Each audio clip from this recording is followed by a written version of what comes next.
I call it 5 simple steps to go from average to fortune. You might like to make a note of them. Here's the first one. Get serious.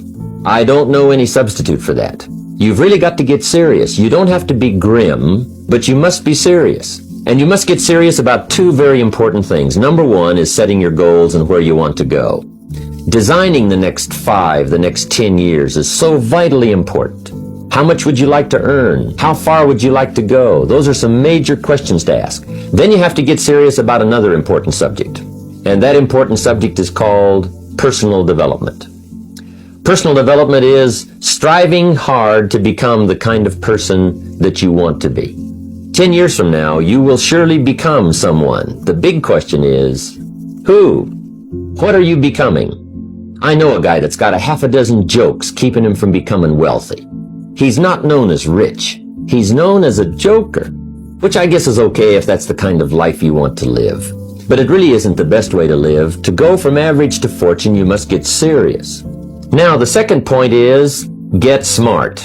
To make your life work out worthwhile, you've got to have some ideas. You've got to have the information. In fact, in this decade, you must be much smarter than you were in the last decade. You just must keep up this steady process of learning. Never cease your quest for knowledge. Keeping a journal, going to the lectures, going to the seminars, listening to the sermons, picking up ideas from other people. Sure enough, you'll be wiser this year than you were last year. Now here's number 3.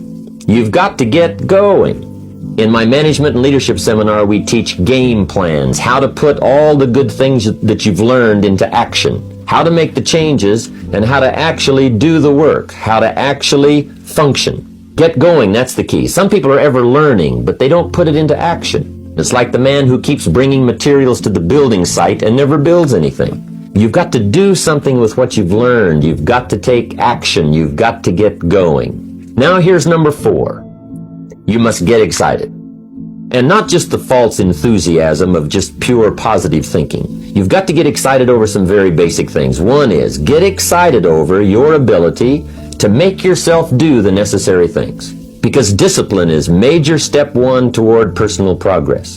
And anytime a person wishes to, they can make major changes in their life, personally and socially and financially. The act of murder is a clear indication that a person in one drastic act can forever change the course of their life. It just happens to be in the negative direction. What I would ask you to do, starting today, is get excited about committing an act that's positive, an act that's constructive, to make the changes in your life that you want made, and to go the direction that you want to go. Number 5 is get away. I have found, especially in the last 15-20 years, that there's an important thing called life balance. How sad it would be to learn how to earn well, but not learn how to live well. You must balance your life. Learn to get away and reflect. Learn to get away and learn how to live as well as how to earn. Especially in my staff, I teach something called lifestyle. Lifestyle is how you learn to live your life. Some people have money, but they don't even know how to spend it. They have time, but they don't know how to spend it. Some people are successful, but they don't know how to spend their success. A father takes $5, crushes it, and throws it at his son and says, if you need it that bad, take it. Now, it's the same $5, but instead of dispensing it with joy, he dispenses it with animosity. That's the difference in not knowing how to live. It's called lifestyle.